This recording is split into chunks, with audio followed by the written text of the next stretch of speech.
After reuniting with Applejack and Rainbow Dash, we were all surprised when Fluttershy pulled up to the tavern where we had met in a glittering, bejeweled carriage emblazoned with the letters RDE. While I had hoped this meant that at least one of my friends was doing well in life, a tussle between Dash and Applejack resulted in Fluttershy intervening to break it up and her choker being torn off, revealing an ugly scar all around her neck from a wound so severe it has permanently damaged her ability to speak. The pony she was traveling with told us that he works for Rarity Divine Enterprises and that Rarity herself had sent Fluttershy to meet with us and take us back to her mansion rather than come to see us at the tavern. Thus, we journeyed to the most ostentatious house I have ever seen in my life, a place that far eclipsed the opulence of Canterlot. Rarity herself, at first, seemed just the same as she used to be when I had last seen her, albeit a lot wealthier these days.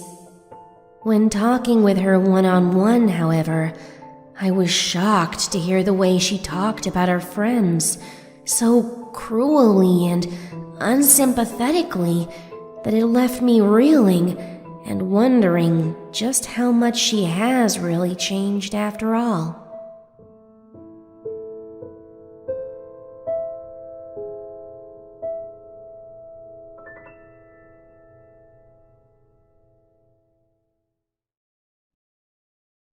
Dark the stars and dark the moon. Hush the night and the morning gloom. Tell the horses and beat on your drum. Con their master, con their son. Dark the oceans and dark the sky. Hush the whales and the ocean tide. Tell the soldiers and beat on your drum. Con their master, con their son. Dark the stars and dark the moon. Hush the night and the morning gloom. Tell the horses and beat on your drum. Gone their master, gone their son. Dark the oceans and dark the sky. Hush the whales and the ocean tide. Tell the soldiers and beat on your drum. Con their master, con their son.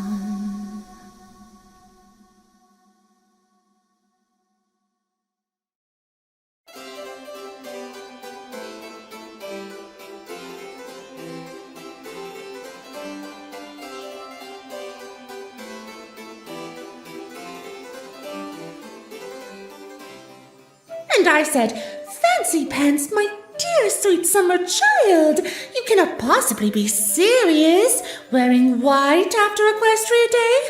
Why, it's so gauche I may be physically ill." And, of course, every pony laughed because, oh, darlings. You look positively scrumptious. So clean and neat as a pin now. Oh, you've done a wonderful job with them, Fluttershy. Why, I barely recognize them as the same ponies I used to know. Is this really necessary? Gotta agree with Dash here. Why are you making us wear these duds, Rarity? They don't feel or fit right. Oh, nonsense, Applejack, darling. You both look, wonderful. And now sit.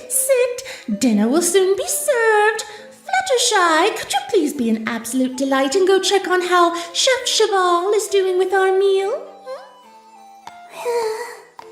Hey, Fluttershy! Aren't you going to eat with us too?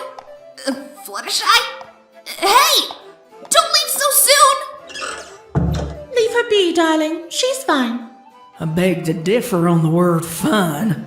I agree.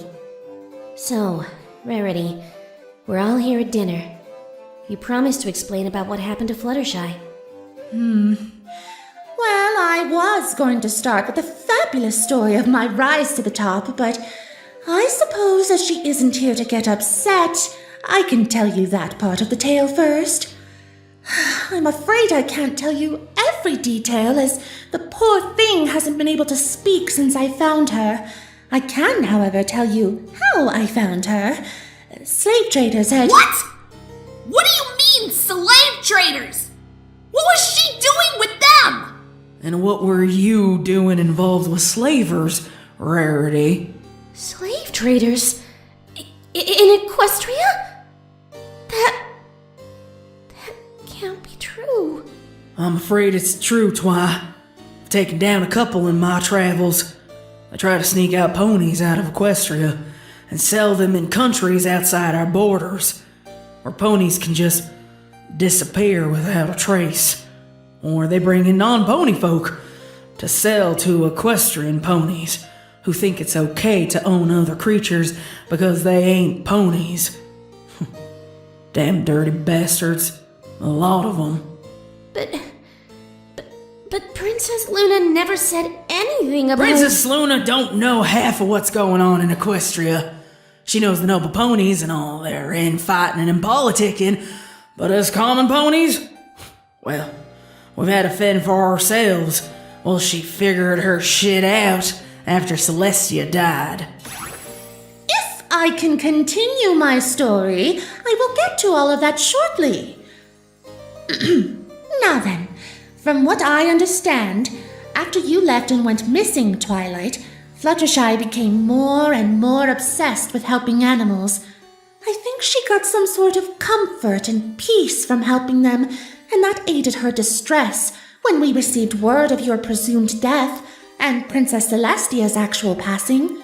So much so that Fluttershy began to look closer to the Everfree Forest for the more exotic creatures who required her kind of aid. I think she held the memory of pulling that thorn from the Manticore's paw quite dear, and wished to replicate that feeling, to recapture some of the sense of belonging, of the kind that she had the night we fought Nightmare Moon. Gossip around Ponyville said she would often travel out there alone. Before I moved away, I tried to talk some sense into her, but, well, you know how she was. She would not listen to reason. Insisted the animals needed her more than any pony possibly ever could. And you didn't try to correct her thinking about that? I seem to recall that you leaving her behind for the Wonderbolts had hit her particularly hard in that regard, Rainbow. So maybe you shouldn't be so quick to judge me.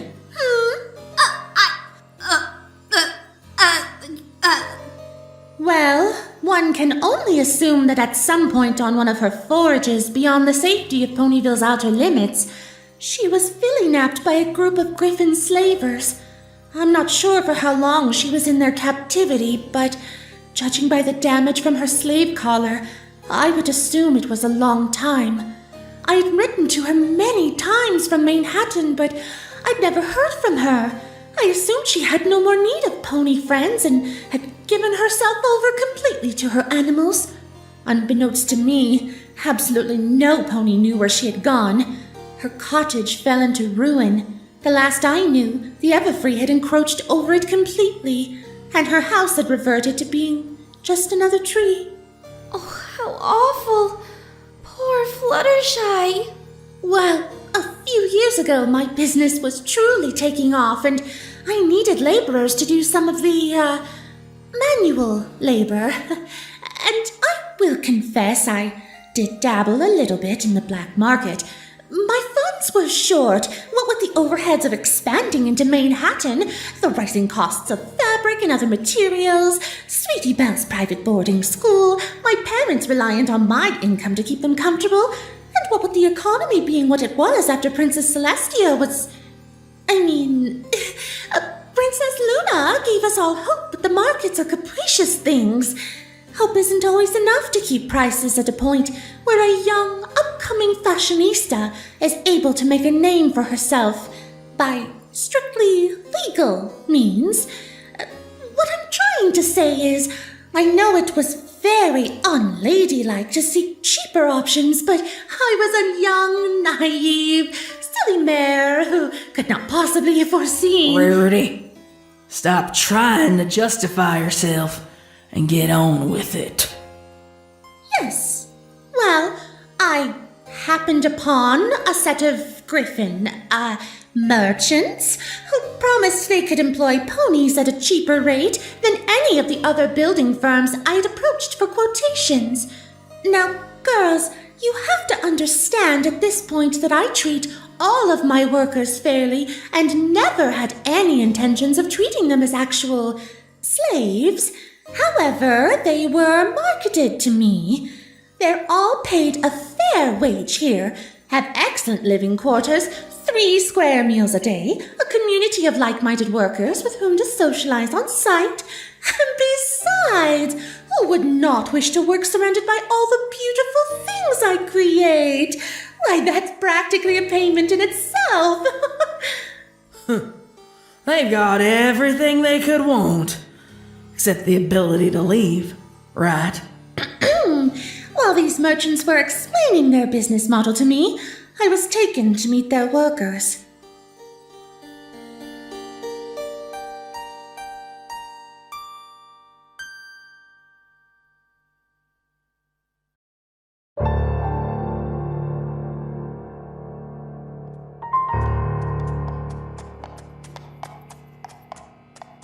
And this is our latest imported stock. Some of it's set to be shipped out to the next trade route in the morning, but you can take a look at the stock that's not already reserved for sale in Minos. I do wish you would not refer to them like that. They are living creatures, after all. Says the pony who's willing to pay for them living creatures like they're bits of cloth. The economy has not been at its best since Princess Celestia was taken from us. I refuse to think of myself as a monster, but if I don't find some way to make ends meet, then I stand to lose everything. All my years and years of hard work just gone. Not to mention the effect it would have on my family. Who are you trying to convince? Me or you? If I am to make a living at all, then some sacrifices must be made. Like your morals? You're very rude for someone who hopes to make a sale today. And you're very uppity for someone who knows she's talking to a slave trader about buying some slaves. Well, if I'm going to do this, let's just take a look at them then. As you wish, m'lady.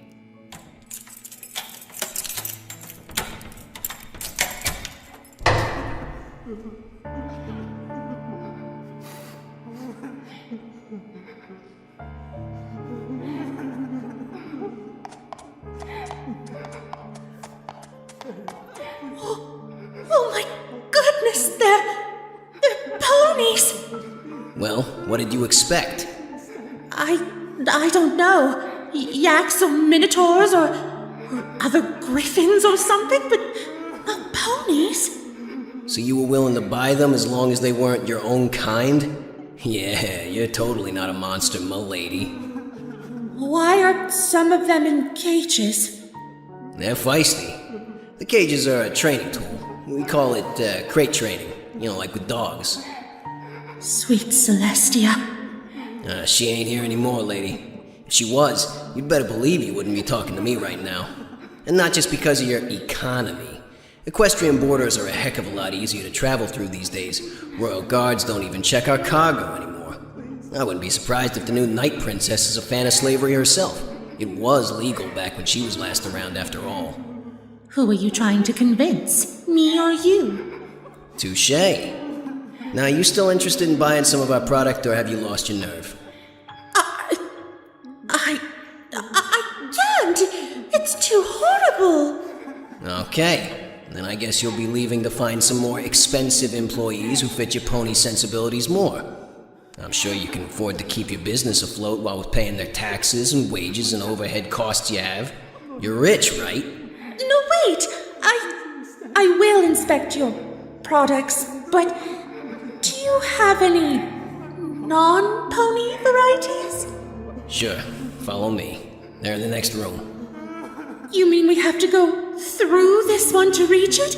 Past all those cages? Or you can walk back through the other door and leave. All right then. Lead the way.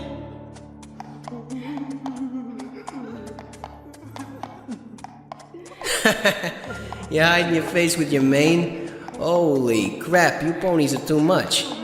I will thank you not to... What? Oh my! Hey, get away from there. Fluttershy! Is that you?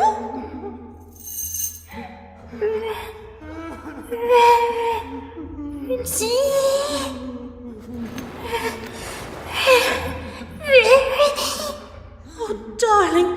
Oh, darling. This is where you've been all this time. We all thought... Oh, darling. Hey, I told you to get away. This one ain't for sale. I'll pay whatever price you want for her. No, this one ain't for sale. Any price you ask. The answer's no. We like having her around. She's our favorite. And she goes where we go, and only where we go. What do you mean, favorite? Well, it gets lonely on the road. No one comes to see us unless they want to buy or sell our product. And winter nights get very long.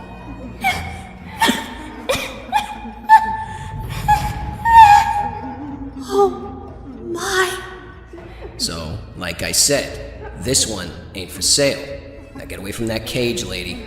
Please, I beg of you. I don't care how much it costs, but please let her go. She wouldn't be any use to you anyhow.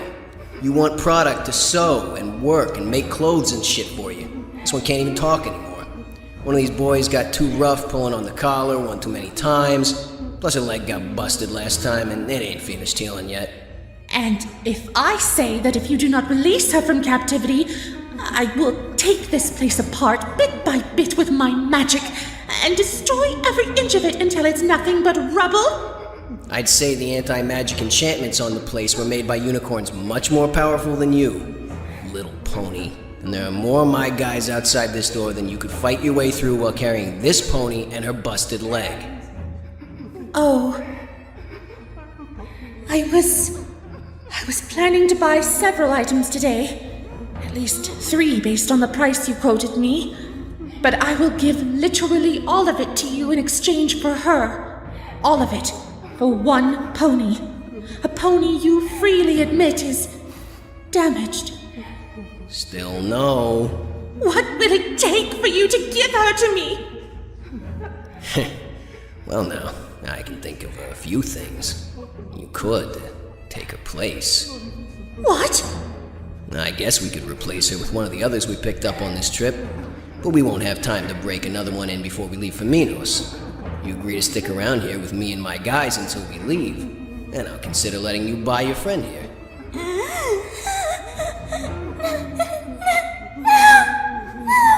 Don't worry, Fluttershy, darling. I'll do whatever it takes to get you out of here.